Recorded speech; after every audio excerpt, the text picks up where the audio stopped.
pessoal, boa noite a todos. Eu terei o prazer de apresentar o professor Alexandre. O professor Alexandre é um colega, é um amigo, um professor que eu admiro muito, é uma pessoa que eu tenho o prazer de tomar café com ele algumas vezes na sala dele, aprender muita matemática elegante de verdade. Então, professor, eu estou muito orgulhoso, muito feliz, admiro demais a sua pessoa e agradeço de coração sua presença aqui, tá? Então, vamos lá. O professor Alexandre Fernandes possui bacharelado e mestrado em matemática pela Universidade Federal do Ceará. Ele concluiu seu doutorado na Universidade de São Paulo no ano de 2002. Em 2010, ele saiu para um estágio de pós-doutorado na mesma universidade, a USP, e atualmente ele é professor titular da Universidade Federal do Ceará e coordenador do curso de pós-graduação da UFC, que está em seu segundo mandato. O professor Alexandre Fernandes também é bolsista de produtividade do CNPq 1D. O professor Alexandre tem diversas pesquisas em diversas áreas da matemática como um todo. Eu destaquei algumas aqui rapidamente, tais como teoria das singularidades, análise complexa, geometria algébrica e geometria diferencial. Eu gostaria de destacar que a pesquisa do professor Alexandre Fernandes é uma pesquisa internacional de grande relevância científica, não apenas para o Brasil, mas para todo o mundo. Eu gostaria que vocês notassem, o professor Alexandre tem publicações nos periódicos mais importantes do mundo. Por exemplo, no ano de 2020, ele publicou no Mathematician Allen, que é uma das revistas mais importantes que existem. No ano de 2018, ele publicou um outro paper muito importante num jornal chamado Journal of Topology. No ano de 2008, ele tem um outro artigo publicado num jornal que nós usamos a seguinte sigla, CPAM. Só para vocês notarem, esses três jornais aí estão na lista dos top 20 do mundo. Só esses três jornais. Ele tem muitos artigos em muitos outros jornais, mas eu gostaria de destacar esses três, só para vocês perceberem a importância científica do professor Alexandre. É um pesquisador de profundidade, inquestionável. Mas o professor Alexandre não resume-se apenas a isso, não. Apenas a sua pesquisa, não. Ele tem grande influência na formação docente também. Ele já trabalhou e trabalha nos cursos de licenciatura em matemática, bacharelado em matemática, mestrado em matemática, doutorado em matemática. Ele orientou alunos nessas quatro esferas que eu acabo de citar. Ele teve 8 alunos de iniciação científica, teve 9 alunos de mestrado, e teve 4 alunos de doutorado. E aí, eu gostaria de destacar novamente que, desses 4 alunos de doutorado, ele, sob sua orientação, ele teve, no ano de 2016, um dos seus alunos ganhou menção honrosa no Prêmio CAPES de Tese. E no ano de 2012, um desses seus alunos de iniciação científica ganhou medalha de ouro na jornada científica, que foi no IMPA. E ainda não menos importante, o professor ainda trabalha no trabalho de divulgação científica. Ele tem um blog muito interessante chamado Happy Hour Matemático. Professor Alexandre Fernandes, é um prazer tê-lo aqui conosco. A fala é sua. Obrigado. Eurípides, estou muito honrado com a introdução. Nem eu mesmo sabia que eu tinha feito tanta coisa. Obrigado, Eurípides. Obrigado de coração aí pelo carinho com que você fez essa introdução. Gostaria de dizer que é uma honra para mim participar desse primeiro ano aí do aniversário do curso de licenciatura em matemática, do curso de licenciatura em matemática do IFCE de Maracanaú. Esse é um momento importante. Ontem eu participei caladinho, só ouvindo a cerimônia de abertura do evento, né, esse evento de comemoração de um ano. E eu fiquei muito orgulhoso com as palavras vindas da administração superior para os docentes do curso de licenciatura. Assim.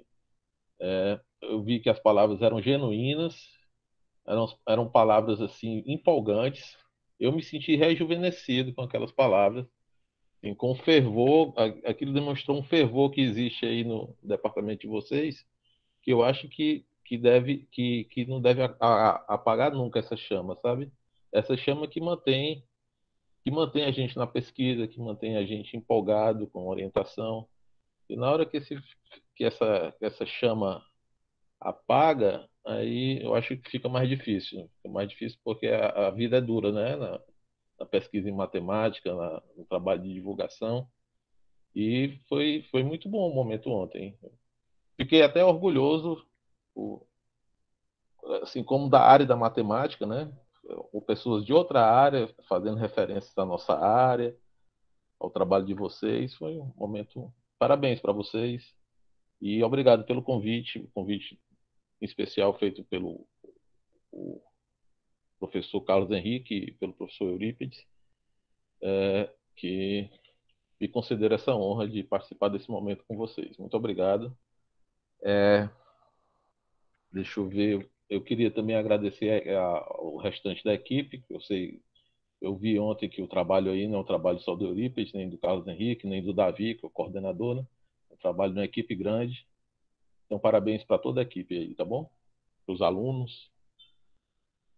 Pois bem, então, será se eu começo agora? Então, eu vou compartilhar os meus slides e eu queria fazer uma observação aqui, que é a seguinte, que no título da minha palestra, eu ponho um título bem informal, eu chamo de bate-papo, né?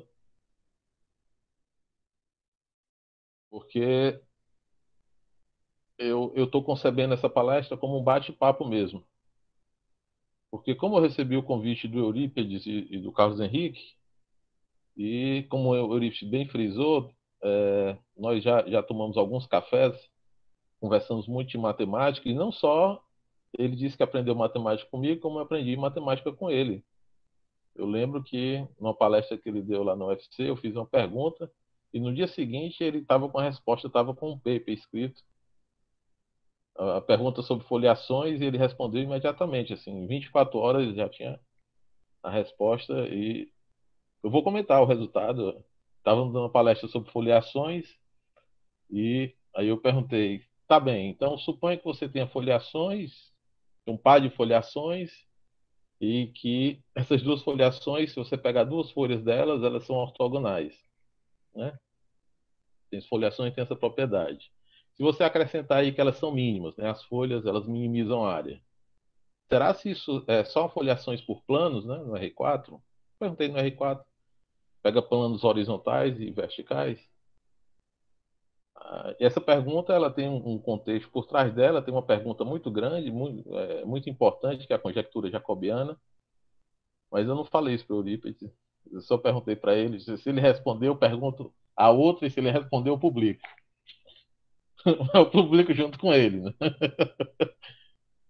Mas aí ele respondeu imediatamente, solução belíssima.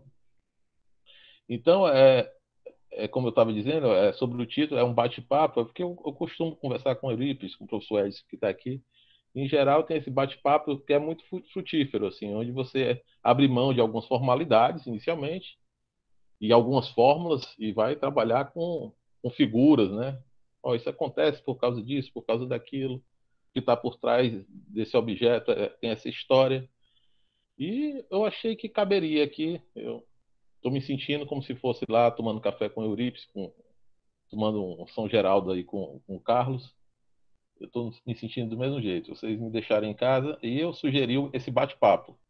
O bate-papo ele traz essa informalidade. A gente não vai fazer provas formais, mas eu vou tentar ser o mais honesto possível na apresentação, tá certo? Então, a ideia é colocar o contexto em que a teoria de singularidades que é feita no departamento de matemática da UFC, ela se encontra, né? Porque eu já tenho experiência em falar de teoria de singularidades com matemáticos de todas as áreas, e, em geral, os mais jovens, eles têm uma certa curiosidade, porque esse é um tema que não é um tema básico, assim. Você não tem cursos de teoria de singularidades na sua graduação. Você tem cursos de álgebra, tem cursos de análise, tem cursos até de geometria diferencial. Aí esse nome teoria de singularidades nem é para ter, é um negócio bem especial que não é da formação básica. Então, gera uma certa curiosidade e o objetivo é trazer essa informação. O que é a teoria de singularidade? Que tipo de problema você aborda? Em que contexto se apresenta? Qual é o background necessário para trabalhar nessa área? E, como mote, eu vou usar a pesquisa que é feita na UFC, porque teoria de singularidades, isso é um mundo. Eu tenho colegas de teoria de singularidades que a gente conversa sobre futebol, porque não dá para conversar de matemática, que eu não entendo o que ele fala e ele não entende o que eu falo.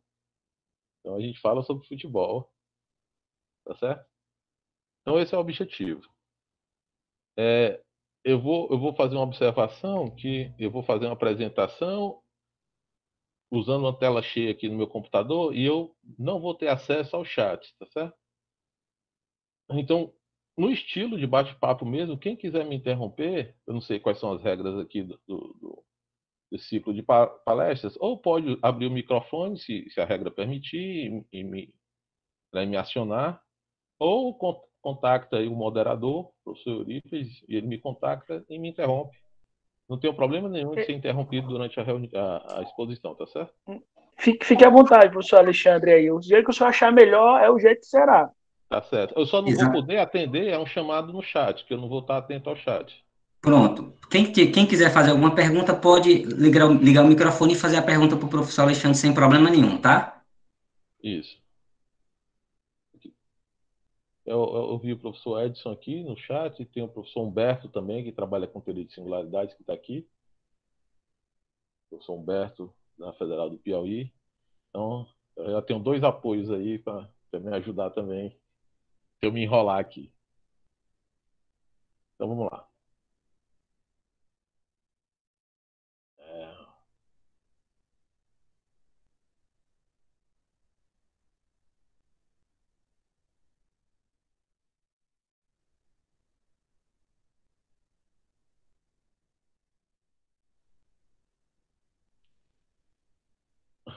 Então, eu vou começar com essa equaçãozinha aqui, conhecido fólio de Descartes. Eu poderia fazer um jogo aqui com os alunos de graduação, não com os professores, mas com os alunos de graduação, que é o jogo que foi feito comigo quando eu entrei na universidade, quando eu entrei para o curso de bacharelado em matemática. No primeiro ano, a gente tinha um curso de geometria analítica. E nesse curso, eu precisava fazer figuras de conjuntos definidos por equações no plano. Né? E na minha época, eu não tinha computador, não. A figura tinha que ser feita com o que você sabia de matemática, com intuição. Então, então, eu poderia fazer esse jogo aqui, só que a gente não tem tempo para isso, tá certo? Então, eu quero só dizer, só trazer aqui o contexto dessa equação, que esse jogo era o jogo que era feito na época do Descartes, certo? No início da Idade Moderna, Descartes chegou com o método de plano cartesiano como modelo da geometria plana, né? O método de plano cartesiano, você usava coordenadas e aquelas curvas que chamavam a atenção dos matemáticos, tinham curvas maravilhosas lá, Lemniscata, o cissoide de Dióclides, os cicloides de Ptolomeu. Aquilo tudo ele colocava numa equaçãozinha dessa aí e, e brincava usando álgebra, usando até um prelúdio do cálculo. Então, assim como no departamento de matemática de vocês, tá um fervor, naquela época parece que, pelos relatos históricos, parece que era um fervor em torno disso, do uso da geometria analítica para abordar problemas de geometria em geral, né? Porque o jogo era saber o formato dessas curvas. Muitas curvas já nasciam você conhecendo a forma dela, como as cônicas, no período antigo, né? Você tinha as cônicas, você já nascia conhecendo as formas. Mas tinha outras que você precisava construir e dava trabalho a construção. Então dava trabalho e nasceu a geometria analítica. Aí, pronto, a coisa virou abstrata de uma vez por todas, porque você tem equações, agora você não tem você pode montar uma equação que não está associada a problema físico nenhum, a problema de astronomia nenhum. Então, tinha esse jogo de você conhecer a forma das curvas. Diz a história, na verdade, eu vi na Wikipedia isso, que Descartes propôs a Fermat calcular as tangentes dessa curva, sabe? Eu não sei se esse relato é verdadeiro ou não, mas eu entendo que ele estava interessado em calcular essas tangentes porque ele queria, ele achava que o formato dessa curva, essa curva tinha um formato de quatro pétalas, né? Devido à simetria da curva, ela tinha um formato assim de quatro pétalas. A equação é muito simétrica, mas ele não conseguia mostrar isso. Então ele queria resolver o jogo, que era achar a forma da curva. Então eu já mostro aqui a curva. O fato é o seguinte, o fato é que diz a Wikipedia que ele jogou essa proposta para Fermat e Fermat resolveu imediatamente, assim como Eurípides. Ele lançou a pergunta, Fermat no outro dia já tinha a resposta. É que Descartes não sabia que o Fermat já estava com um cálculozinho na mão, um cálculo diferencial em uma forma muito incipiente, né? Ele sabia calcular equação de reta tangente a curvas usando um método de máximo e mínimo, aquele método onde uma função atinge o máximo, a reta tangente lá é horizontal. Onde ela atinge o mínimo, a reta tangente é horizontal. E ele fazia rotações na curva, fazia rotações para a coisa ter o máximo e ter o mínimo, e ele achava a inclinação horizontal, né? E depois rodava de novo no sentido contrário. E era assim que ele trabalhava. Então ele achou imediatamente. Mas essa é a historinha que está por trás do Fórum de Descartes. E o fato é que Descartes estava errado, a geometria da curva era outra, não eram quatro pétalas. E essa florzinha de Descartes, na verdade, é uma flor meio estranha, né? É uma flor com uma pétala só. Tá certo? Mas depois daí, essa brincadeira acabou, porque com o cálculo diferencial, todo mundo hoje sabe que para você achar a equação da reta tangente de uma curva no plano dado por uma equação dessa, você faz derivada da f com respeito a x no ponto x0, y0, multiplica por x menos x0, mais derivada da f y no ponto x0, y0, multiplica por y menos y0, igual a isso a zero. Isso aqui é a equação da reta tangente.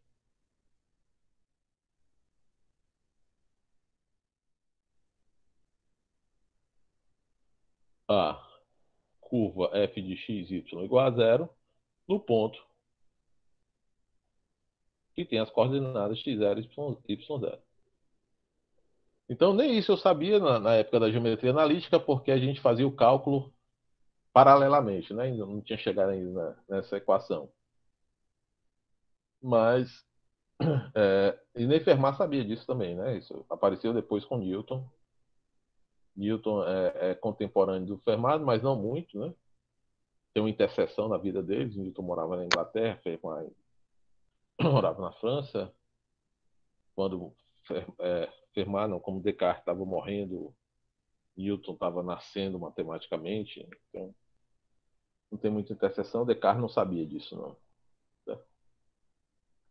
Mas aqui tem um problema. O problema acontece nesse ponto aqui. Esse ponto onde você não tem uma tangente bem definida. Na verdade, aqui você tem duas tangentes, né? Tem uma tangente aqui e tem uma tangente aqui. Então, isso aqui não poderia ser a equação da reta tangente, porque isso aqui dá a equação de uma reta. Qual das duas, né? Na verdade, nesse ponto, essa equação aqui não dá a equação de nenhuma dessas duas retas.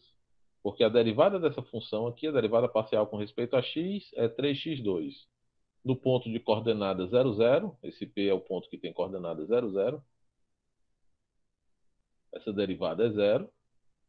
E a derivada parcial de f com respeito a y nesse ponto aqui é é zero, né?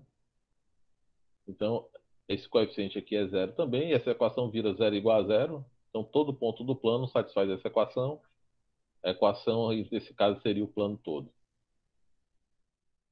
E aí, aí nasce o problema. Então, como a palestra, como eu falei para vocês, ela está montada no estilo de bate-papo, eu trouxe uma pergunta aqui, que seria uma pergunta que eu ia fazer se eu quisesse parar de falar e começar a tomar um cafezinho e escutar o meu interlocutor reagir às provocações, né? Então, a situação é a seguinte: calcular a reta tangente dessa curva aqui no ponto 00, certo? Eu não me controlo e vou interagir com vocês. Eu vou sair da apresentação e vou para o chat. Eu não me controlo, vou para o chat, porque a coisa foi contada como bate-papo mesmo. Então, alguém se arrisca aí? A equação da reta tangente é essa curva no ponto 00. Tem, não tem? Que curva é essa? Curva bem simples, né? Aparentemente.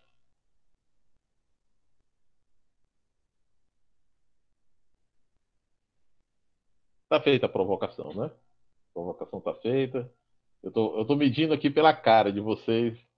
Vocês estão dando aula online? Isso falta, né? Na aula online, você olhar para a cara do interlocutor, você olhar assim para ver se o cara reagiu, se o cara ficou com raiva, se ele está disposto a entrar no faixa intelectual, né? Isso é bom demais, né? Então vamos lá, vou voltar para a apresentação. Então vamos lá. Nem a cara, nem as bocas, viu, professor? Porque até o microfone ficar desligado. Até o microfone fica desligado, né? Faz uma falta, né, Carlos? Vamos lá. Então aqui essa aqui é a função, no caso, né? É a função. Aqui é a equação f de x y igual a zero, o conjunto é esse. Você poderia usar o método do cálculo, né? df dx no ponto 00. Opa, sem fazer a figura, poderia ir direto para o cálculo, fazer essa brincadeira. Só que tem um problema, que a derivada dessa função com respeito a x é 4x3, no ponto 00 é zero. A derivada dessa função com respeito a y é menos 3y2, no ponto 00 é zero. Essa equação fica zero igual a zero, então o conjunto de solução dessa equação no plano é o plano todo. Isso não é equação de reta. Então você esquece o cálculo e você vai ver o que é que está acontecendo aqui com essa curva. Me pedir a reta tangente dela. Será que ela tem reta tangente? Então vamos lá, vamos ver a curva aqui, vamos fazer mais uma análisezinha analítica antes de olhar para a geometria. Isso aqui é y ao cubo igual a x4. Ó, y ao cubo, eu posso extrair raiz cúbica sem problemas, saber se aqui é negativo, é positivo. Raiz cúbica você tem de todo o número, né? Então aqui é y igual a 4 terços. Opa, isso aqui é o gráfico de uma função. Vou colocar aqui no plano xy, isso aqui, o y está em função do x, isso aqui é um gráfico. Quando x igual a zero, você está aqui no zero, e o gráfico está aqui, né? Se essa função aqui tiver derivada para x igual a zero, a equação da reta tangente vai ter inclinação aqui nesse ponto dado por essa derivada. Então eu vou calcular a derivada dessa função no x igual a zero. A derivada dessa função é limite quando x tende a zero, de x elevado a 4 terços, menos o valor da função no zero, que dá 0 elevado a 4 terços, né? Dividido por x menos zero. Isso aqui é zero, não conta. Isso aqui é zero, não conta. X elevado a 4 terços dividido por x dá x elevado a 1 terço. X elevado a 1 terço. Limite quando x vai para zero de x elevado a 1 terço dá zero. E essa função tem derivada na origem, a derivada é zero. Opa! Então, a equação da reta tangente aqui é uma reta que passa na origem com inclinação zero. Vou até pintar de outra cor. Equação da reta tangente. A reta tangente vai ser essa. Eu tenho uma única reta tangente à curva nesse ponto, certo? Essa reta tangente não é dada por essa equação. Eu pergunto, e o que é que está acontecendo aí? Qual é o fenômeno aí da... Se eu tenho uma única reta tangente e essa reta tangente não é dada por essa equação, como é que eu calculo reta tangente? Será se eu tenho que ter um método especial? Hein? Eu vou deixar esse pseudo-paradoxo para vocês refletirem, tá certo? Alguém fez um comentário aqui, né? Eu voltei para o chat, não me controlei. Voltei para o chat. Elivaldo, grande Elivaldo. Pois é, a derivada aqui, a derivada dy dx,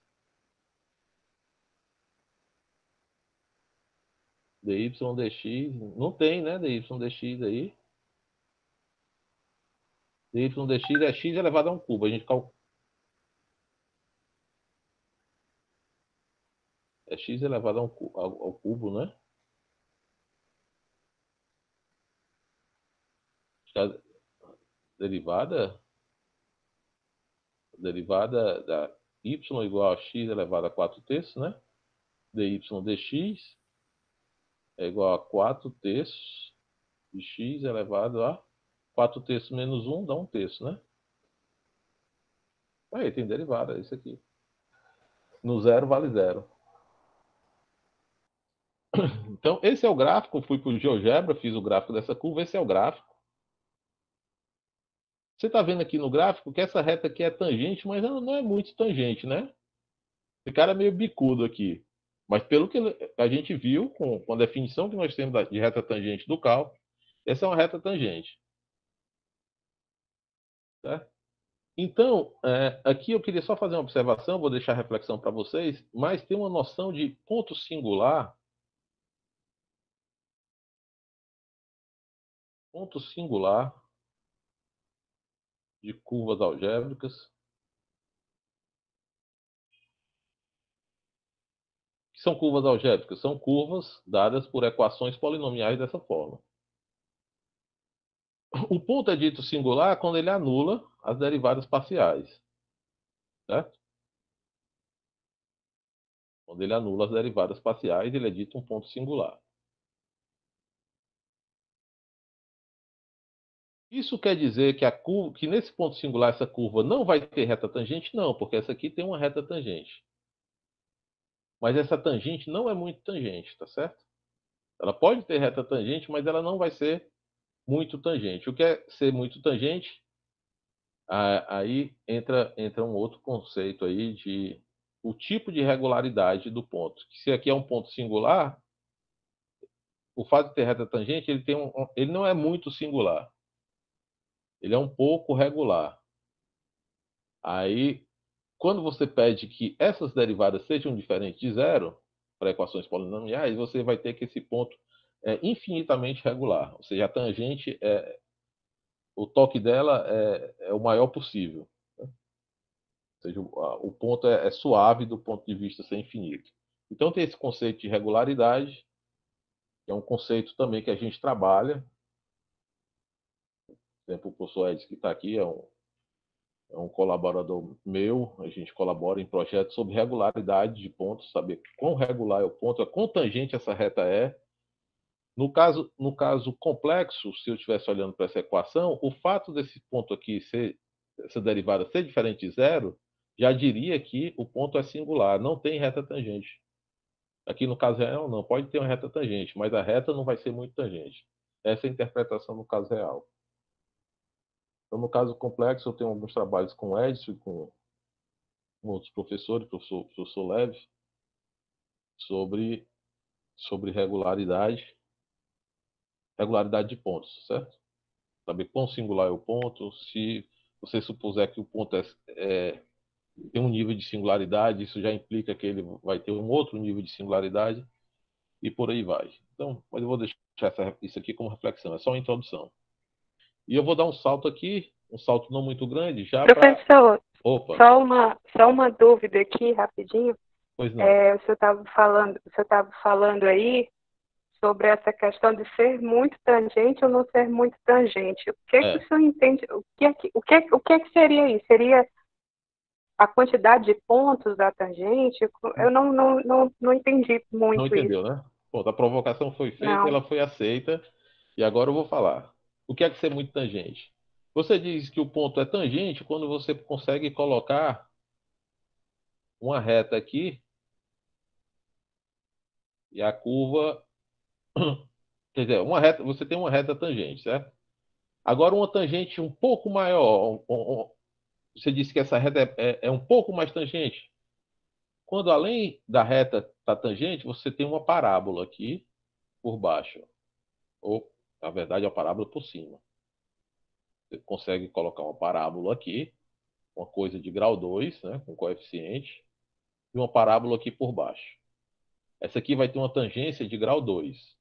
Essa minha curva aqui já não tem essa tangência de grau 2. Então ela só vai ter uma tangência de grau 1. Aí tem curva que tem tangência de grau 2 aqui. O cara entrou aqui dentro da parábola, o gráfico, e saiu aqui por dentro da parábola. Desculpa, aqui por fora, né? Entrou nessa região, saiu por essa região. Ele está isolado por essa parábola por cima e a parábola por baixo. Mas se você quiser colocar uma curva de grau 4 aqui, ele não entra. Quer colocar algo mais tangente assim, grau 4, ou uma parábola de grau 4, y igual a b, x elevado a 4, y é igual a b, x elevado a 4. Aí ele já fica fora, ele vai ficar por cima dessa de grau 4. Ou seja, a tangência, isso aqui tem uma tangência de grau 4 com a reta, isso aqui tem uma tangência de grau 2 com a reta, e o seu conjunto, ele tem uma tangência de grau pelo menos 2, mas não passa de 4. Tá certo? Quando esses números são diferentes de zero, você consegue colocar parábola aqui de todo grau, se a equação for polinomial. É isso que eu chamei de infinitamente tangente. Tá claro? Alô? Oi, professor. Nós estamos te ouvindo, professor. Cadê aqui? Ficou claro? Eu acho que deu para entender aqui. Deu para entender, né? Tá bem. Professor, tem uma dúvida também aqui. Ah, Pronto, essa classificação das parábolas, eu vi que segue muito também a própria concavidade, né? Aí eu pensei aqui numa curvazinha, que é a x2 menos y3 igual a zero, que é muito similar a essa, só que a concavidade é trocada. x2 Menos igual a y3. y3 igual a zero. É, exatamente. x2 igual a y. Eu vou colocar assim para ficar y como função de x. Eu vou colocar y2 igual a x3, tá certo? Ok. O y como função de x, né? Essa curva, ela é assim. Certo? Então, nesse ponto aqui, nem reta tangente ela tem.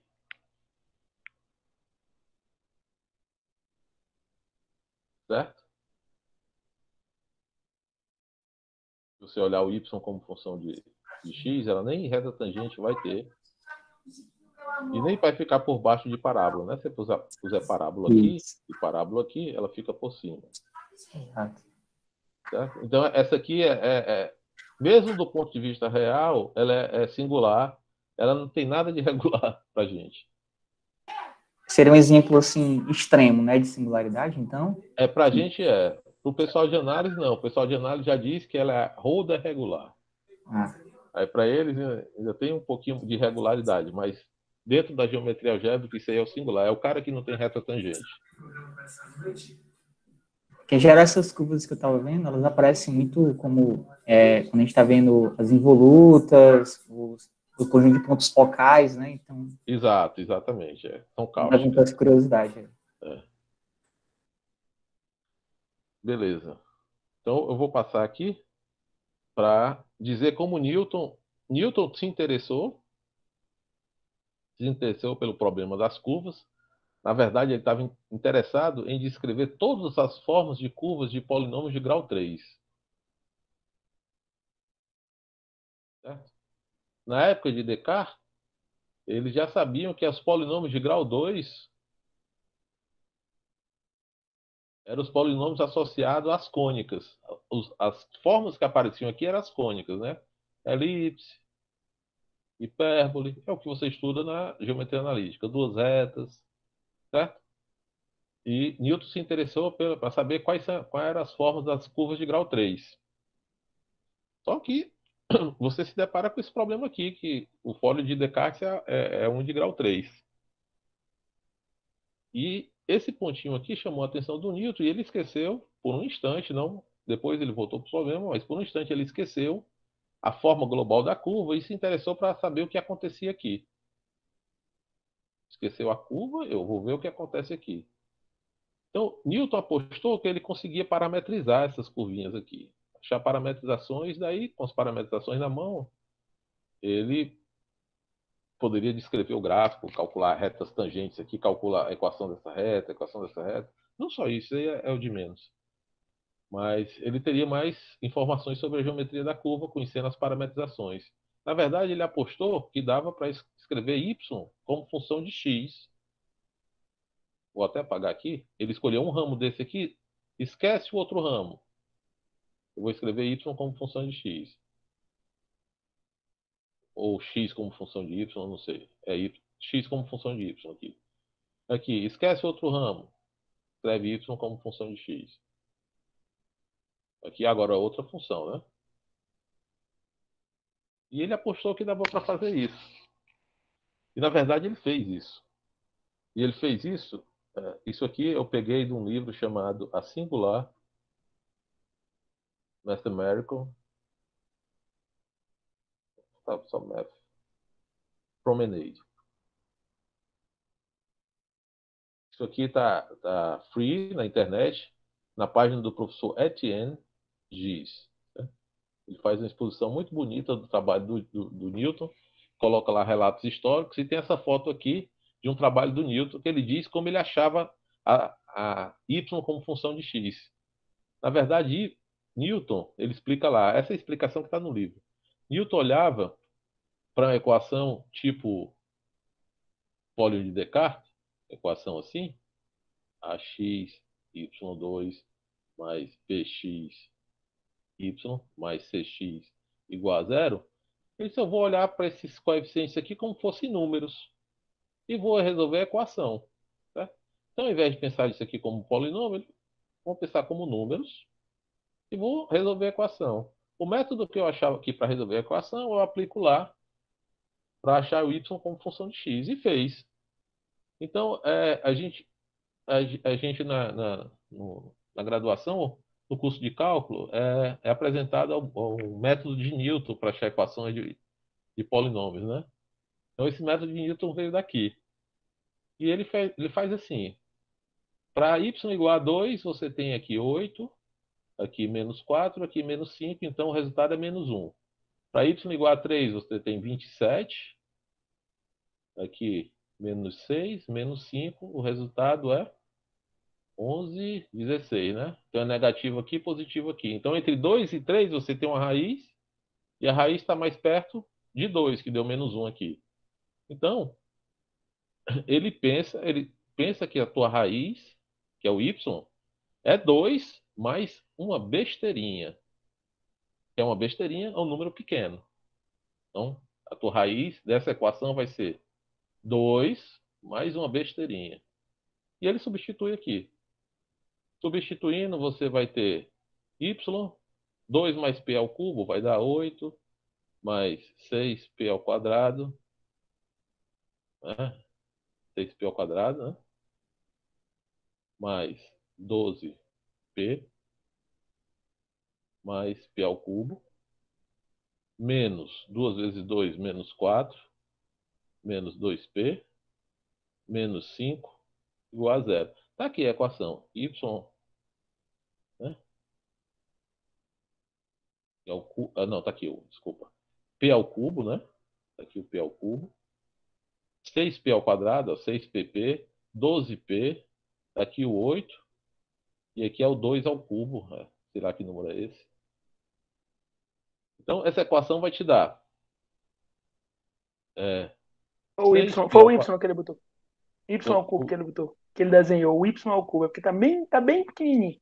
Y ao cubo, né?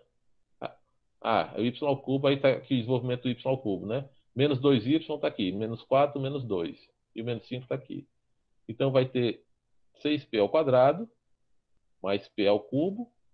E aqui vai ficar 12 menos 2 dá 10. Mais 10π. 8 menos 4 menos 5 dá menos 1. Chato. Menos 1.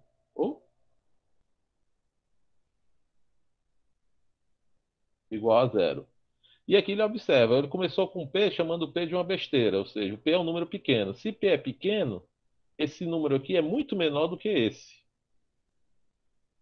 Então, se o P for uma raiz daqui, a parte dominante vai estar nesse camarada aqui. E ele faz como 2 aqui em cima. Ele pensa nessa raiz, que é 1 sobre 10. Então, o P vai ser 1 sobre 10, que é a raiz dessa parte dominante dessa equação aqui, mais uma besteira. Então, a tua raiz lá seria 2 mais 1 sobre 10. Ó, já está tendo expansão decimal do 2. E agora vai achar o quê? Ele vai considerar pequeno da casa dos centésimos. Aí substitui nessa equação aqui. Aí vai ter uma equação para o quê aqui, ó? E continua. Quando ele continua, ele vai achar aqui algo na casa dos centésimos. Aí continua. Vai achar algo na casa dos milésimos. E assim ele acha uma aproximação para essa raiz. O processo aqui foi todo algébrico. Ele pode repetir para equações dessa forma. A única coisa que é diferente do caso de achar raiz de equações numéricas é que você não tem uma noção de pequeno. Mas aí o Newton trabalha com o polígono de Newton para ver o valor dessas funções. Certo? Aí ele apresenta a noção de polígono de Newton. Eu não trouxe a foto aqui, não. Tem até uma foto de uma carta que ele manda para Leibniz, a primeira foto de polígono de Newton, uma ferramenta que ficou muito útil posteriormente. E ele resolveu o problema. Ele achou. E hoje a gente tem esse teorema aqui, que é teorema de Newton-Puiseux. Puiseux conseguiu o teorema depois de Newton. Provou a prova do Puiseux é bem mais formal, mas Newton que achou o teorema. Se você tiver uma curva que não é divisível por x, ou seja, essa reta aqui, a reta x igual a zero, não está dentro da curva, certo? A curva, isso aqui é f de x, y igual a zero. Aí está supondo que ela passa na origem, 0, 0. Então, perto da origem, você esquece essa parte de fora aqui da curva, perto da origem, a sua curva é dada por imagens de parametrizações dessa forma. Aqui tem uma parametrização, está aqui o tipo da parametrização. T elevado a m, G1 de T. Aqui tem outra parametrização, T elevado a m, G2 de T. E você vai ter um número finito delas que vai dar toda a imagem da sua curva. Então, o seu conjunto localmente está descrito assim. Agora, se você chama isso aqui de x e você chama isso aqui de y, então t vira x elevado a 1 sobre m, se isso tiver um significado. E eu digo já se tem ou não. E o y vai ser g, vou colocar i aqui, que serve para 1 e para 2, de t, só que é g de 1 sobre... Então, o y vira uma função de x, ou seja, localmente a sua curva é dada por gráficos de funções. No enunciado aqui, eu digo que as parametrizações são analíticas. O que é que significa isso? Que essas funções g, elas têm desenvolvimento em série de telhos. Certo? Isso aqui são potências inteiras. Com K a partir do 1 aqui, porque g do zero é zero. Quando eu substituo no lugar do t 1 sobre m, você vai ter que o y vai ser igual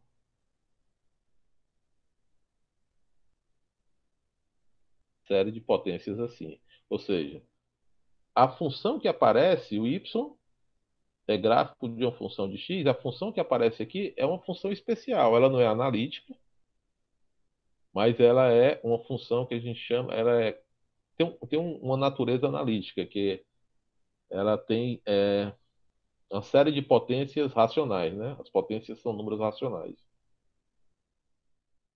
Isso aqui hoje em dia é conhecido como série de Puiseux.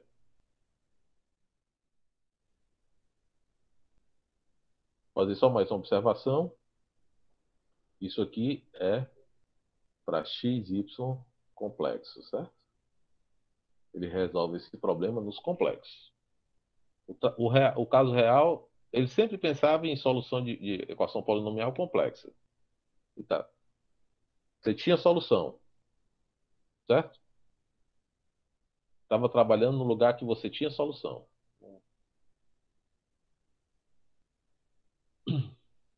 Quando o Puiseux trabalhou, você já tinha a formalização dos números complexos, mas para Newton você sabia calcular raízes.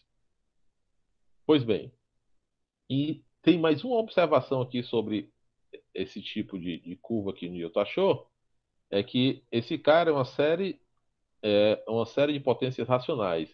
E ele tem um jeito especial de ser escrito. Essa função pode ser escrita assim, como x elevado a uma potência racional vezes uma função analítica, mais x elevado a outra potência racional vezes uma função analítica. Esses caras são funções analíticas que não se anulam no zero, certo? Em zero. Em zero elas são diferentes de zero. E esses expoentes estão em ordem crescente, certo? Posteriormente, aqui na exposição, a gente vai ver que esses expoentes aqui, que foram encontrados pelo Newton, pelo Puiseux, eles têm um papel especialíssimo na geometria desse conjunto aqui, quando você olha localmente. E aqui eu já chamo a atenção que uma curva complexa, a gente está fazendo a figura aqui assim, né, passando linhas, mas uma curva complexa é algo que tem dimensão complexa 1. Algo que tem dimensão complexa 1 tem dimensão real 2. Então, essas curvas complexas, na verdade, são superfícies, certo? Superfícies dentro de C2. C2 é um R4, então são superfícies dentro de R4. Você entender a geometria dessa superfície em ponto singular, em princípio, é meio não trivial. Então, eu fiz um apanhado histórico da teoria de singularidades, certo? Seguindo essa vertente de você conseguir descrever a forma de conjuntos localmente. Isso não é tudo, né? Foi só um caminho que eu resolvi seguir, para chegar agora no situação mais geral, são os conjuntos algébricos. Até então eu tinha falado só de curvas algébricas, que era equação polinomial em duas variáveis. Agora, um conjunto algébrico, em geral, você pode trabalhar dentro de um Rn, ou seja, seus pontos estão dentro do Rn, ou mesmo dentro de Cn, se você considerar pontos complexos, e considerar um sistema de equações polinomiais, né?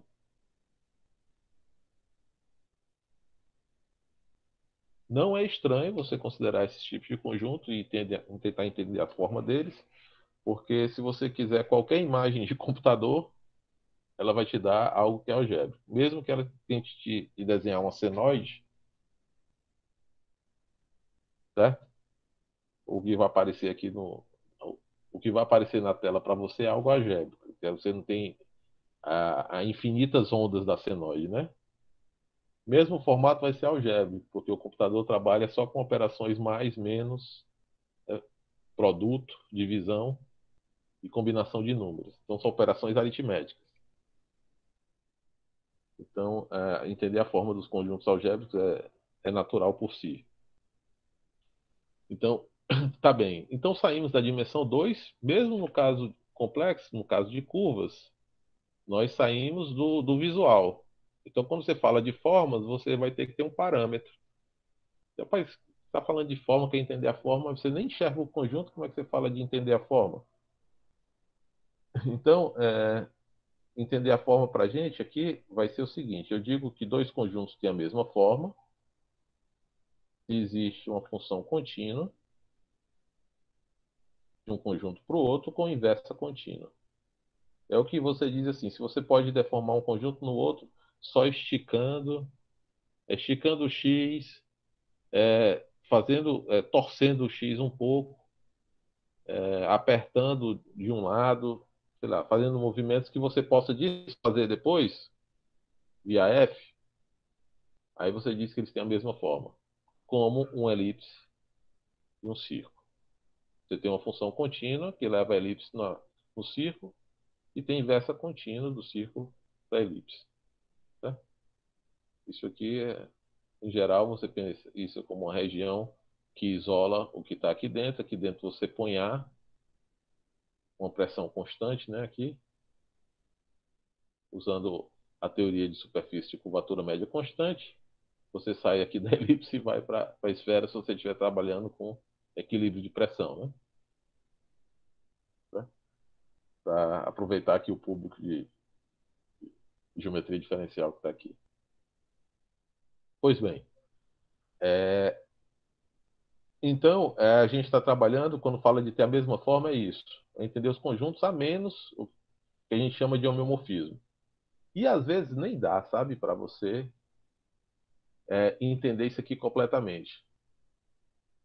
Aí tem uma outra ferramenta que é bem satisfatória, que ela foi inicialmente chamada de análise situs.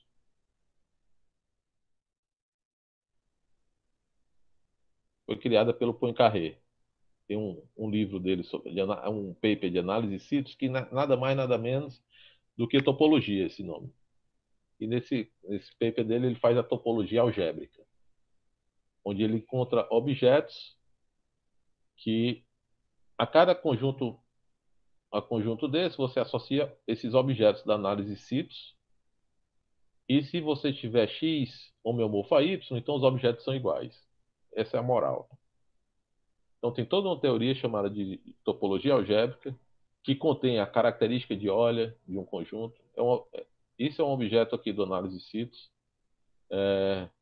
Os grupos de homotopia, grupo fundamental, né? É um objeto da análise situs. Os grupos de homologia, objeto da análise situs, mais geral, né? E os grupos de cohomologia da análise situs. Certo? Isso foi no final do século XIX. No começo do século XX tem um livro muito bom do Lefschetz, que é chamado L'analyse situs et la géométrie algébrique, escrito em francês. Ele usa a topologia algébrica para estudar os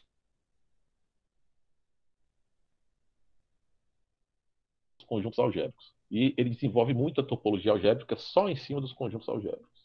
Muito da topologia algébrica foi feita pelo Lefschetz e foi feita para os conjuntos algébricos. Tá bem? Então, vamos lá. Então, por que insistir na entender a topologia ou análise situs dos conjuntos algébricos? Porque a gente tem esse teorema aqui. É um teorema de esperança. O que é que esse teorema diz? Vamos lá. Vamos considerar conjuntos algébricos em Rn, ou seja, com n variáveis. Você pega todos que são definidos por equações polinomiais de grau menor do que ou igual ao número que você fixou. Você fixa um D e pega todos os conjuntos algébricos em Rn que são definidos por equações de grau, menor do que ou igual a D. O teorema diz que você pode ter infinitos conjuntos e você vai ter infinitos conjuntos. Mas se você olhar para esses conjuntos a menos de homeomorfismos, você só tem uma quantidade finita. Você pode, teoricamente, você poderia dizer quais são as formas que aparecem. Certo? Mesmo em dimensão n, que pode ser até Cn também. Vou dar um exemplo. Vamos lá, vamos pegar no plano as curvas de grau menor do que ou igual a 2. Os conjuntos que você pode desenhar no plano usando polinômios de grau menor do que ou igual a 2. Isso aqui você faz na geometria analítica. Então, o quê? São as elipses, os círculos as hipérboles. Aí tem as curvas degeneradas, né? Tem duas retas, certo? Aí, quando o polinômio de grau 2 não tem a parte de grau 2, que o grau aqui é menor do que ou igual a 2, só tem a parte linear e tem a reta. Tem a parte aqui de grau 2, que, por exemplo, se for dessa forma aqui, solução dessa equação é só um ponto, né? Aí depois você vai considerar sistema disso, vai considerar interseções desses conjuntos. Então, você intersecta uma reta com uma coisa dessa aqui, você tem 2 pontos, né? Intersecta uma reta com um objeto desse aqui, você tem 3 pontos. Intersecta duas elipses, você tem 4 pontos. E eu acho que aí é tudo. Então, a menos de homeomorfismos, quando você está considerando grau 2, D igual a 2 aqui no teorema, e N igual a 2, no caso real, você vai ter quantos pontos, quantos conjuntos a menos de homeomorfismo? Esse é igual a esse. Então, aqui só conta um. Esse aqui, esse par aqui é homeomorfo a esse. Então, aqui também só conta um. Aqui tem mais um. Um ponto é um. Aqui 2 pontos é outro. 3 pontos é outro. Ou outro conjunto. E 4 pontos é outro. Então, tem 1, 2, 3, 4, 5, 6, 7. Então, nesse caso aqui, você só vão aparecer 7 conjuntos a menos de homeomorfismo. O teorema é geral. O teorema está dizendo que em qualquer variável, qualquer quantidade de variáveis e qualquer grau fixo, você só vai ter uma quantidade Eu acho finita. que ainda tem duas retas se tocando, né? Ah, obrigado, Edson. É verdade, tem interseção de duas retas. Ah, assim, né? Assim, né? Isso. Isso aqui que é solução dessa equação, né? X vezes y igual a zero. Perfeito, Edson. Obrigado. Então tem mais um aqui, que é o 8. Exato. Pronto, acho que é só isso, tem 8. Valeu. Porra, Newton pensou no. Alexandre, Oi. Alexandre, esse teorema vale para o RN e para o CN, é isso? Vale para N e N. Esse teorema ele é a consequência de um teorema chamado primeiro lema de isotopia de tom.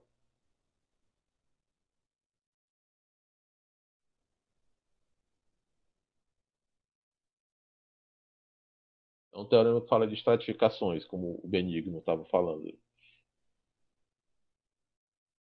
CN e para RN.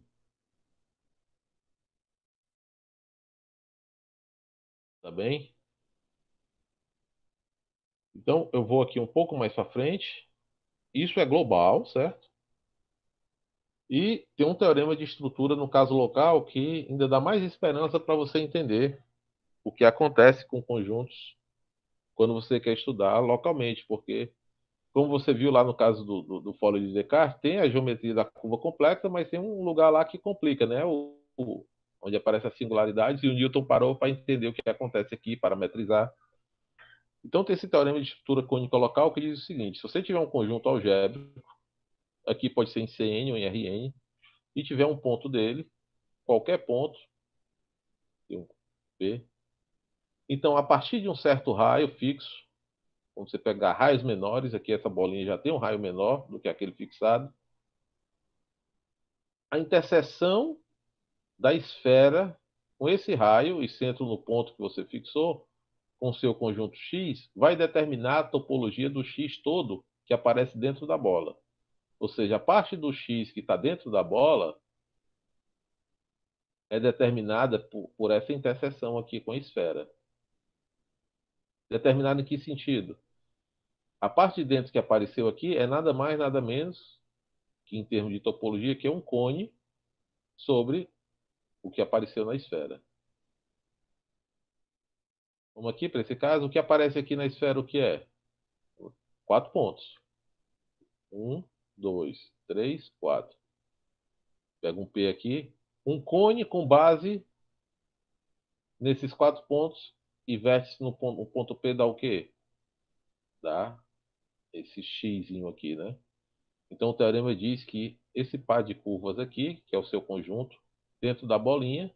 Do ponto de vista da topologia, é nada mais, nada menos do que essa cruz aqui. E né? Isso aqui é o meu morfo a essa cruz. Né? E esse teorema é para qualquer dimensão. Eu fiz a ilustração aqui no plano, mas ele vale em qualquer dimensão. Então, isso dá uma esperança para você entender o seu conjunto localmente do ponto de vista da topologia. Toda a topologia do seu conjunto na vizinhança desse ponto está concentrada nessa esfera. E se você diminuir a esfera, não, não muda essa interseção aqui. A topologia dessa interseção vai ser a mesma. Na verdade, essa interseção ela está bem definida a menos de homeomorfismo. Então, essa interseção é o que você chama de link. O link de x no ponto P. Certo? Mesmo que você tenha uma singularidade, associada a essa singularidade tem um objeto que pode ser regular. Nesse caso aqui, é uma variedade de dimensão zero. Se o P for um ponto singular isolado do x, por exemplo, uma coisa assim, o link, aqui quando você intersectar isso com uma esfera, vai aparecer aqui vai ser um círculo. Então, esse ponto é singular, e quem está dando a topologia desse ponto singular, localmente, é uma variedade de dimensão 1, um círculo. Certo? Então, esse é um teorema muito importante para o estudo da topologia de conjuntos algébricos. Pasmem, Gauss tinha chegado nesse teorema aqui, mas para curvas, né? Para curvas algébricas. Esse teorema de estrutura cônica que eu falei aqui era da década de 60, sabe? 65, não tá assim. É da década de 60, eu não sei exatamente se é no começo ou no final. Mas o Gauss aqui, para curvas algébricas, ele já conhecia esse teorema. Gauss, na tese dele, ele queria provar o teorema fundamental da álgebra. Ele provou, né? Tem algumas provas, e uma das provas da tese dele, ele faz uma afirmação. Ele diz: se você tiver uma curva, então, curva algébrica, passando aqui pelo ponto P, como eu vou colocar isso singular, coordenada 0, 0.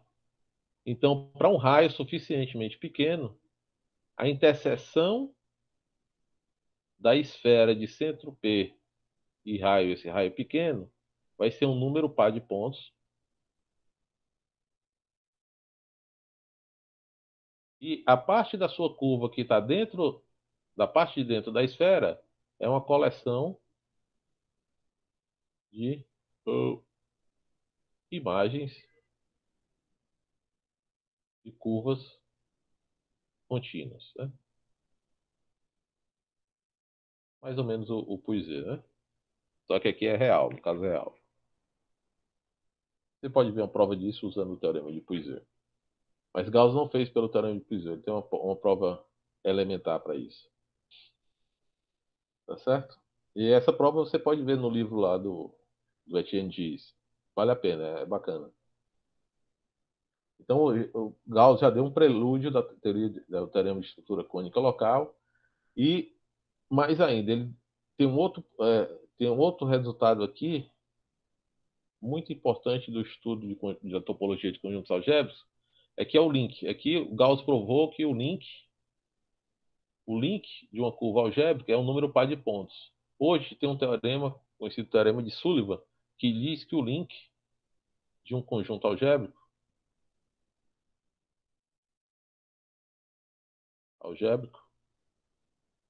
tem característica de Euler par. Tá? Você vai pegar um conjunto algébrico, característica de Euler dele, do link dele é par, em todo ponto. Então, um prelúdio também do teorema de Sullivan. Que a característica de um conjunto finito de pontos é o número de pontos, né? Cada ponto conta um para a característica de Euler. Vértice mais vértice mais vértice mais vértice. Tá bem. Então, até agora foram resultados conceituais de existência. É possível classificar conjuntos algébricos. Aí tem um teorema da década de 20, que diz o seguinte: se você tiver duas curvas complexas, planas, ou seja, considera duas curvas complexas no plano, tá aqui as equações dela, vou colocar essa figurinha assim. Elas são topologicamente equivalentes localmente, ou seja, você esquece a curva e olha só na vizinhança da origem, as duas. Você vai ter a mesma topologia, essas duas curvas vão ter a mesma topologia, e eu digo já o que é que eu quero dizer com topologia, topologicamente equivalentes. É um pouco mais forte do que ter a mesma topologia. Se e somente se aqueles expoentes do Newton, aqueles expoentes que eu destaquei nas parametrizações do Newton, são iguais. Dizer que duas curvas são topologicamente equivalentes na vizinhança do ponto é dizer que tem um homeomorfismo da bola na bola, que leva essa curva nessa curva. Não é só um homeomorfismo entre a curva e a curva, não, certo? Da bola na bola, que leva a curva na curva. Como a gente viu que a topologia do que está dentro da bola está concentrada no link, então eu quero um homeomorfismo da esfera. Esfera no plano C2 é uma esfera S3. Na esfera, que leva o link da curva. O link da curva vai ser... Vou pensar uma curva com um único ramo. Eu esqueci essa parte aqui. O link da curva vai ser um S1 aqui. Uma curva fechada. Tem autointerseção. Então eu quero um homomorfismo da esfera, na esfera, que leva um link de uma curva no link da outra curva. Isso é nada mais, nada menos do que o problema de teoria dos nós. Eu vou fazer um pulo aqui para dizer que o link, você pode visualizar o link de curvas complexas da seguinte forma. O link dessa curva aqui é uma figura que vocês podem montar aí se vocês tiverem um cordão em casa. O link mora é a interseção da curva com a esfera de dimensão 3. Você entra na esfera de dimensão 3 para olhar esse link, imagine aqui dentro da esfera, você vai estar no espaço. Uma esfera de dimensão 3, o ambiente lá é como se fosse um espaço euclidiano. Então pense aí no seu quarto, na sua sala, e se você olhar o link da curva aqui, por exemplo, esse aqui, vai ser uma linha dessa aqui, pode estar muito grande, que ela se enlaça dessa forma. Isso é demonstrado no livro do... Tem um livro muito bom para isso, o livro do Briscoe. Você vê exatamente que vai dar, o link desse camarada aqui vai dar essa curva. E o link dessa curva aqui é esse emaranhado aqui, esse nó com mais enlaces. O teorema está dizendo que essa curva x2 igual a y5 é equivalente localmente a essa curva x2 y3 se e somente se elas têm o mesmo expoente de Puiseux. Ora, quem é o expoente de Puiseux dessa curva? Você faz essa parametrização aqui. Ele é 5 meios. Quem é o expoente de Puiseux dessa curva aqui? Você faz essa parametrização. Ele é 3 meios. Então, essa curva não é topologicamente equivalente a essa curva. Ou equivalentemente, esse nó, não tem como você transformar esse nó nesse nó aqui, no espaço, sem fazer cortes nessas linhas. Tá? Só tentando desenlaçar sem cortar. Se você cortar, você perde seu objeto. Não tem como você transformar esse nó nesse outro nó aqui. Esse 2 e esse 5 fazem o seguinte papel. Na verdade, aqui não é 2 não, aqui é 3. Faz o seguinte papel. Aqui está escrito. Aqui tem 5, aqui tem 3, aqui tem 3 e aqui tem 5. Essas curvas elas aparecem como nós tóricos. Esse pontilhado está fazendo o papel de um toro. No toro você tem essa curva aqui, esse círculo, que é chamado de meridiano. E tem um círculo ao redor do toro, assim, que é chamado de paralelo. Você vê quantas voltas o seu nó dá na direção do paralelo e vê quantas voltas o seu nó dá em direção do meridiano. Vamos contar? Na direção do meridiano é só ver quantas vezes você atinge essa fronteira aqui. Né? Isso aqui é como se fosse a linha do topo do toro. Então, vou dar uma volta nesse nó, partindo do topo do toro. Vou dar uma volta. Cheguei embaixo do toro. Aqui contou 1. Vou seguir. Desci. Subi. Aqui contou 2. Desci. Subi. Aqui contou 3. Desci. Subi. Aqui contou 4. Desci. Subi. Contou 5. Então ele deu 5 voltas nessa direção. Eu vou apagar tudo agora. Está muito borrado. Deu 5 voltas nessa direção. E vou contar quantas voltas ele dá nessa direção aqui, ó.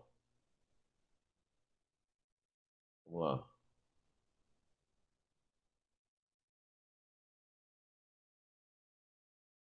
Uma, né? Marcou uma bem aqui.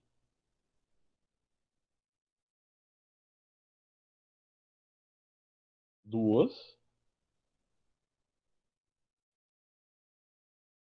3. Esse 3 está associado a esse número de voltas em torno do paralelo e esse 5 em torno do meridiano. Mesma coisa você faz com esse nó. Ele dá 2 voltas em torno do paralelo e 3 voltas em torno do meridiano. Essas duas curvas não são topologicamente equivalentes. Isso vem da teoria dos nós, mas já estava codificado pelo Newton naquelas parametrizações dele lá. Certo? Tá bem. Então eu cheguei, faltando o quê? Eu tenho mais 5 minutos ou 10? Tem 10 minutinhos, professor Alexandre. Pode ficar à vontade, viu? 10 minutos, tá bom. Então, faltando 10 minutos, eu cheguei na pesquisa que a gente faz na UFC. Então, o grupo de singularidades da UFC, o carro-chefe do grupo é a geometria Lipschitz de conjuntos algébricos, tá certo? O grupo faz muito mais coisas, mas um tema de destaque do grupo é a geometria Lipschitz de conjuntos algébricos. E o que é geometria Lipschitz?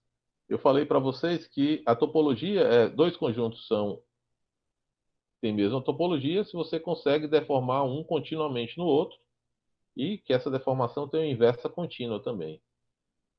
Mas quando você deforma um continuamente no outro, você dá liberdade para que essa transformação leve pontos muito próximos em pontos muito distantes. Ou seja, você dá liberdade para você esticar infinitamente o seu conjunto X para chegar no Y. Quando você pede distorção limitada, você dá uma limitação. Você pode esticar, mas não muito. Um exemplo disso. A turma de geometria que está aqui sabe que o catenoide é infinito aqui, certo? Aqui ele tem 2 fins, né?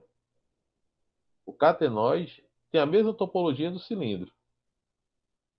Na verdade, eles são difiomorfos.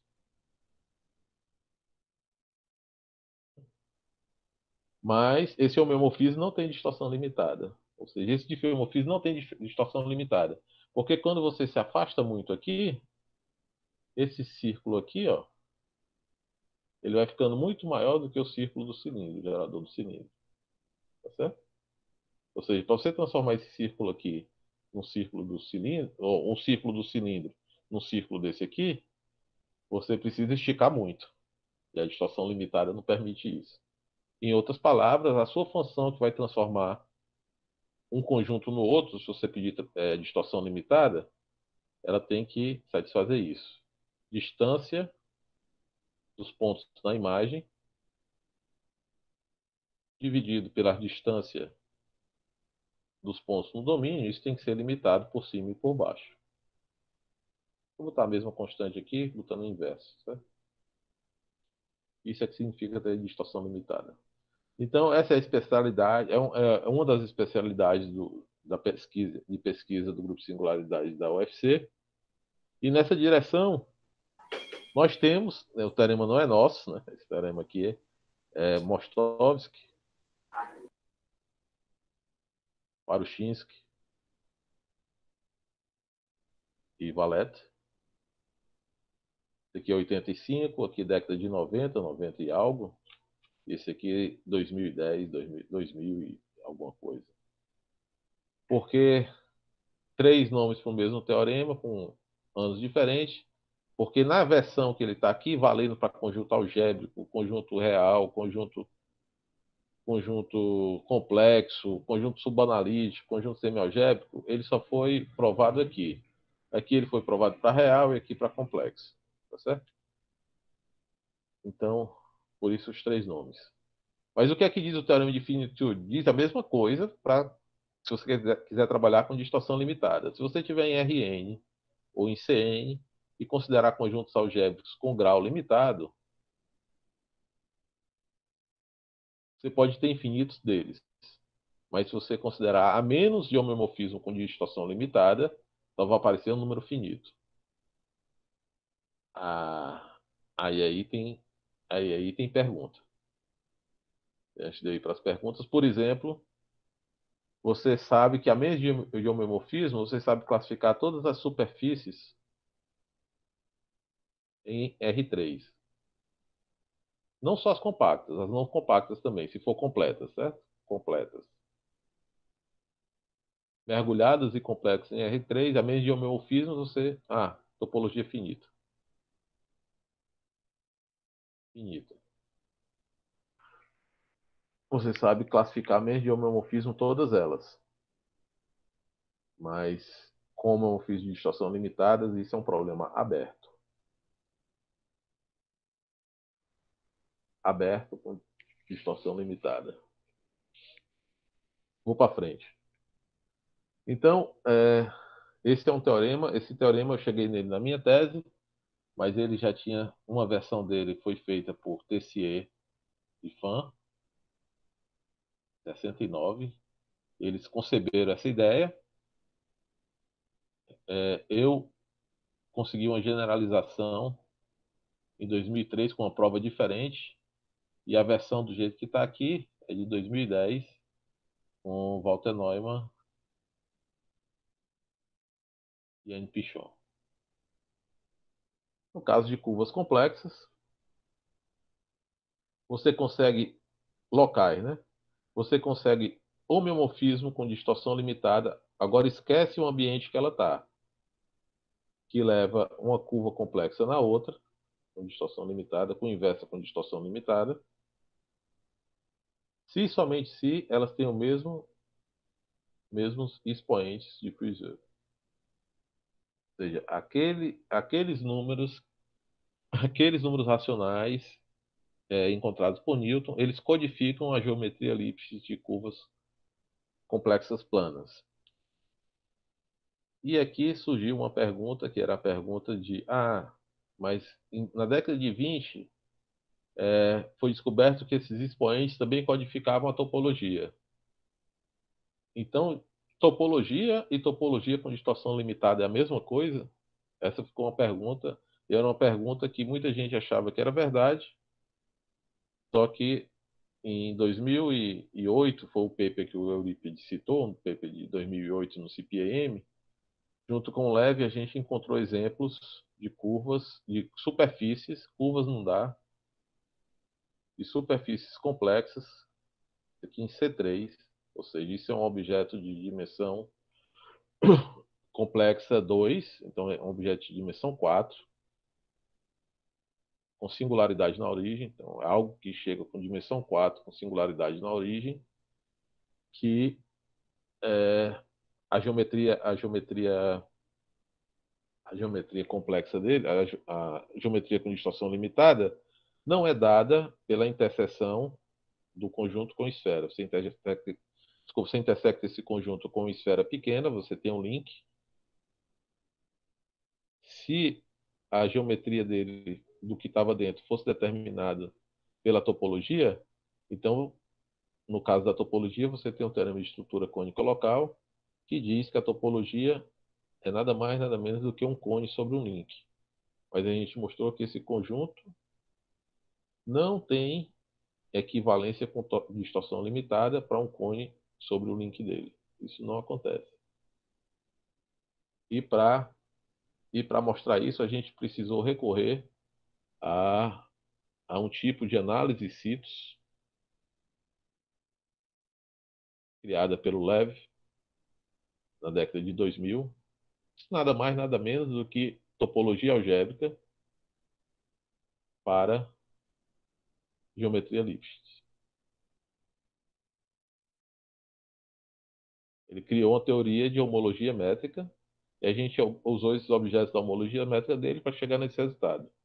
E hoje é um problema que está em alta é achar essa análise de CITOS, essa topologia algébrica para geometria Lipschitz.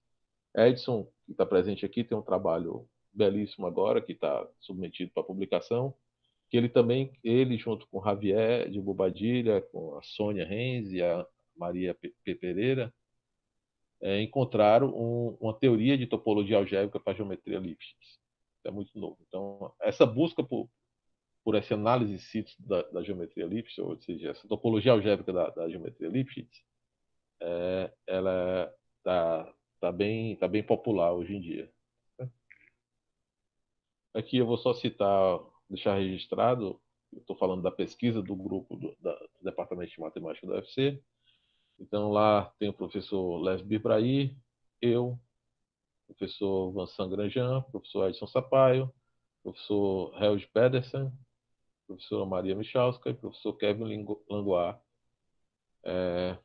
compondo esse grupo. Feliz aniversário para o curso de licenciatura em matemática da UFC e obrigado pela atenção de vocês. Deixa eu só fazer uma correção. Eu falei parabéns ao curso de licenciatura em matemática da UFC, mas do IFCE. Eu confundo. Tá bom? Curso de licenciatura em matemática do IFCE. O senhor pode cometer esse equívoco, porque praticamente todo mundo do Instituto aí, do Maracanã, foi aluno da UFC, então... Não, mas é porque os nomes são parecidos, IFCE, UFC. Gente, muito obrigado, muito obrigado. E aí eu queria passar aqui para o Diego, o Eurípides, Genilson e o Marcos Cirineu. Eurípides, você quer começar, meu amigo? Ou o Cirineu abre o microfone? Eu gostaria de fazer uma pergunta para o professor Alexandre, porque tem muitos alunos nossos aqui, e aí uma pergunta bem rápida e objetiva, professor Alexandre, é o seguinte: nossos alunos estão fazendo o curso de licenciatura, daqui a 3 anos eles estão se formando. Se eles quiserem fazer mestrado na UFC, quais são as áreas e o que eles podem fazer para ingressar no mestrado no Departamento de Matemática da UFC? Tá bem, boa pergunta, né? A sugestão que eu dou é a seguinte: nós fizemos uma seleção diferente agora, por conta do isolamento social, que essa seleção não poderia ser presencial, né? E a gente fez uma seleção por análise de currículo. Certo? Talvez a gente não continue com essa seleção, mas essa é uma seleção que é feita fora do Brasil, ela é feita em todo lugar. Nos Estados Unidos é análise de currículo. A sugestão que eu dou, a primeira, eu acho que a principal, é faça um bom currículo. Se você tiver um bom currículo, você vai poder escolher para onde você vai. Tá certo? Muito difícil você... A segunda é a seguinte: é muito difícil você saber em que área você vai trabalhar. Então essa história de eu sou algebrista, eu sou geômetra, eu sou topólogo, isso não existe quando você é aluno de graduação, certo? Não existe, não é para existir nem quando você é matemático, né? Um profissional. Muito menos quando você é aluno de graduação. Então não se limite a estudar uma área só. Quando você faça cursos, aprenda de tudo que você tiver ao seu alcance, explore os bons professores do seu departamento. Você olha o currículo dos professores do seu departamento para você ver quem é aquele professor que está pesquisando, que tem conexão internacional, aquele professor que tem uma boa formação, que está falando de matemática. Procure esses professores e se junte a ele para aprender o máximo possível. Se o professor for dar um seminário, né? Em geral, o seminário é para apresentar coisa nova, que não está no currículo regular. Vá lá para aprender, que isso vai fazer diferença no seu mestrado, no seu doutorado. Certo? De forma prática, você tem que saber análise na reta. Então, aqui no Brasil, A maioria das seleções é baseada em análise na reta. Algumas usam um pouco de álgebra linear para selecionar. Então, se quiser ser bem prático, o que é que eu tenho que estudar, o que é que eu tenho que saber de cabo a rabo? Análise na reta. Estude análise na reta, do começo ao fim, não abra mão de fazer exercício. Você tem que saber fazer exercício. Não é esperado de um aluno de mestrado que ele saiba contar a história da análise da reta. Quem foi Lebesgue, quem foi Weierstrass, quem foi Cauchy. É importante que ele saiba provar o teorema do ponto fixo, ele saiba provar o teorema do valor intermediário, saiba resolver problemas usando o teorema do valor intermediário. Ainda nesse nível, ele não precisa estar preocupado com a cultura. Então, senta, faz exercício, muito exercício, sendo prático, né? Eu acho que são esses os conselhos. Na UFC, nós trabalhamos até a penúltima seleção com seleção feita em análise na reta. Problemas de análise na reta. Por que não usar carta de recomendação? Já foi usado muitas vezes. Não usar carta de recomendação e nem outros tipos de avaliações. Porque houve uma demanda do Ministério Público para que as seleções elas não tivessem subjetividade. Para você atender ao princípio da impessoalidade na seleção pública. Então, é uma coisa que você não poderia fazer entrevista para selecionar, não poderia ter carta de recomendação, porque um recomenda bem e outro não recomenda. Certo? Então, a gente optou por provas objetivas para não ter esse problema. Então, nós trabalhamos com essas provas objetivas até a penúltima seleção, mas nessa última não deu, teve que ter um pouco de subjetividade e por conta do isolamento social. Mas é isso. Não sei se eu respondi o que você queria. Respondeu, professor. Obrigado, viu? Rapaz, eu não queria me meter, não, mas acho que o professor Edson aí tinha uma pergunta para fazer. Levantou a mão, ainda falou aí alguma coisa, professor? Professor Edson Sampaio? Não, eu só me identifiquei porque quando eu era aluno, eu tinha a inocência de me chamar de algebrista, sabe? Ah, eu sou algebrista e tal. Porque, sabe? Falta de cultura e de conhecimento me faziam fazer isso, né? Me faziam pensar que eu ia fazer álgebra e tal. Né? E que sorte que eu tive de perceber que o importante, de fato, era aprender o máximo possível de tudo que desse. Né? Eu tive a oportunidade acabei fazendo mestrado em geometria diferencial, mas fiz disciplinas de álgebra. Na verdade, como eu gostava muito de álgebra, eu fiz as habilitações nas disciplinas que eram optativas em álgebra, por exemplo, na graduação. Aí fiz geometria diferencial na graduação, no mestrado, por exemplo.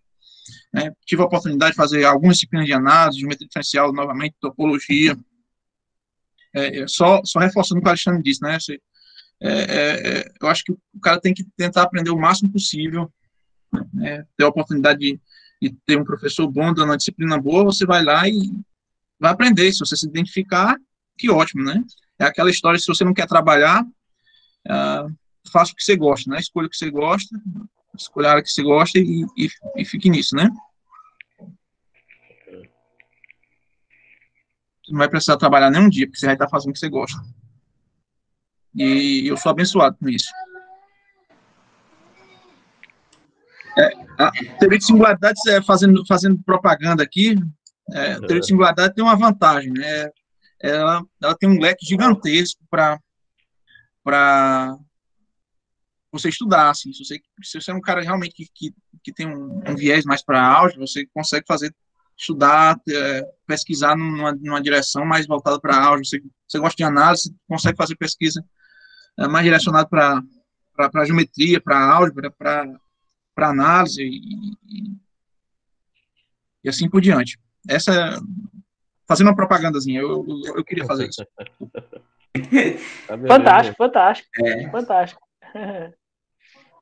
Diego Ponciano e Cirineu? Na verdade, nós não temos perguntas aqui, né?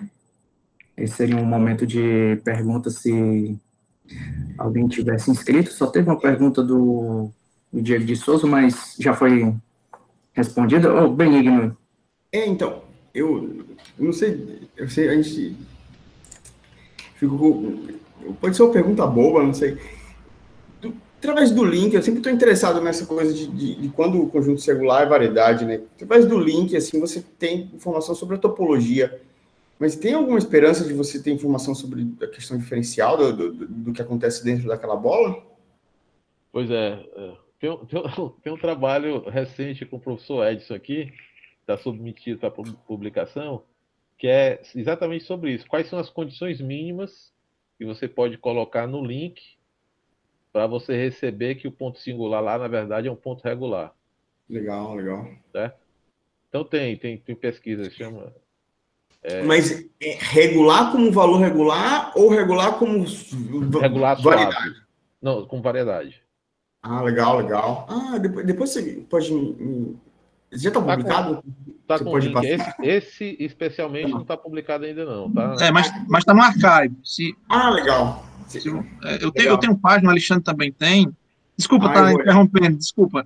Mas o meu não está na página não, Led. Mas o meu está na minha página. Acho que se você... eu vou colocar o endereço da minha página e aí você vê aí, tá bom? Tá bom, obrigado. Legal. Obrigado. Nada. Então, para finalizar, então, da minha parte, eu só queria agradecer o professor Alexandre. Realmente, como o Carlos e Eurípides sempre falam, o professor Alexandre é uma simplicidade ímpar, com humildade, né, uma elegância que realmente foram demonstradas aqui, essas qualidades. Né? Então, obrigado, Diego. Muito obrigado, professor Alexandre. Foi realmente maravilhoso esse bate-papo que nós tivemos. Muito obrigado. Obrigado pelas palavras. Só uma coisa. Professor, pensando um pouco nos alunos, eu penso muito nos alunos, as pessoas que se vidraram mesmo na teoria de singularidades, qual que seria a sua sugestão? Existe uma bibliografia em língua portuguesa que a pessoa, com os pré-requisitos, com a base, com o fundamento, para conseguir entender esses teoremas que o senhor colocou? Porque muitas vezes, depois da palestra, os alunos me perguntam, eu estou logo adiantando. Marcos, é o seguinte, língua portuguesa eu não conheço, certo? Um livro básico. Eu tive contato agora com esse livro que eu citei aqui, esse passeio na teoria de singularidades, do Etienne Gilles, é uma joia.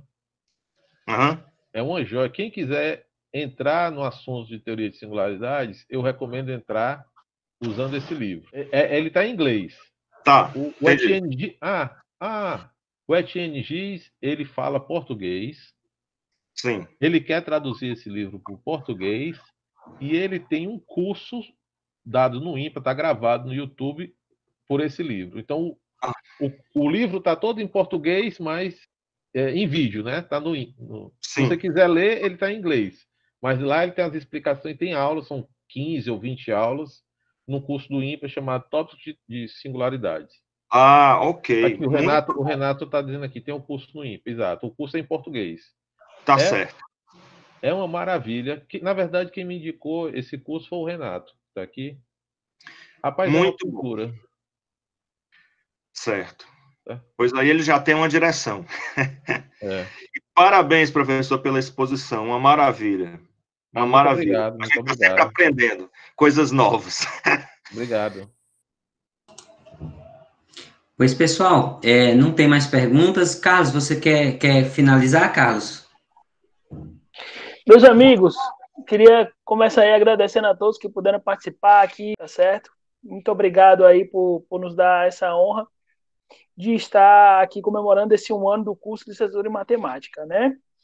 Queria também agradecer aqui a 3 aqui que já estão, 3, como a gente sempre diz, professor, nas nossas palestras, nós sempre trazemos pessoas incríveis, né? Aqui já temos, só aqui temos 3, pelo menos, o professor Alexandre Fernandes, o professor José Edson Sampaio e a professora Cláudia Fernandes, que também está aqui conosco. Né? São pessoas incríveis e a gente, como sempre diz, para que a gente possa convidar para estar aqui, passa por um crivo muito grande, né? E as pessoas, quando dizem assim, E eu volto a repetir, quando diz assim, vocês só convidam os amigos, a gente diz assim, rapaz, a gente não tem culpa de ter amigos incríveis, né? E aqui eles estão. Queria agradecer a todos que puderam. Eu queria agradecer também a todos os professores da matemática e do Instituto que estiveram aqui conosco, tá certo? Queria pedir que todos pudessem, quem puder, ligar as suas câmeras e os seus microfones, tá bom? Para que a gente possa agradecer aí ao professor Alexandre Fernandes com uma salva de palmas, tá legal? Daqui a pouco a gente vai contar aqui, ó. Quando o pessoal abrir as câmeras, a gente vai contar até os 5, né? Eu acho que já tem aí, ó. Então nós temos aí, ó, 5, 4, 3, 2, 1.